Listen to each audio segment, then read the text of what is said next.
Welcome back to my YouTube channel. मैं फरहा और आज है मदर्स डे। तो मदर्स डे का मतलब है कि माँ का दिन, उनके लिए स्पेशल कुछ करना, उनको स्पेशल फील कराना।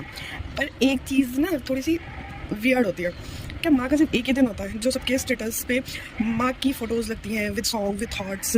क्यों भाई, 362 दिन होते हैं साल में, माँ के बिना तो कोई दिन ही नहीं होता है, माँ के बिना तो कोई पल ही नहीं होता। सिर्फ एक दिन ही क्यों माँ के लिए इतना खास बनाया गया है?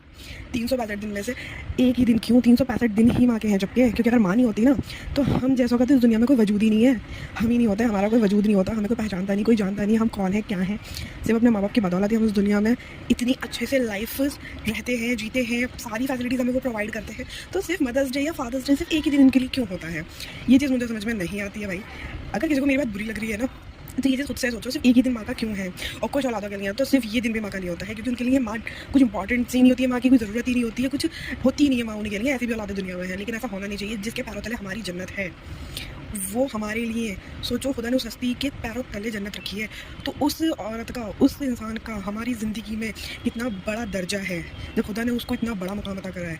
तो हो सके तो अपनी माँ को 365 दिन ही दो, चाहे घंटे भर दो और 30 मिनट दो, लेकिन उनको दो, उनके साथ टाइम स्पेंड करो, क्योंकि जिनकी माँ नहीं होती है ना, ये उनको बहुत अच्छे से पता होता है माँ का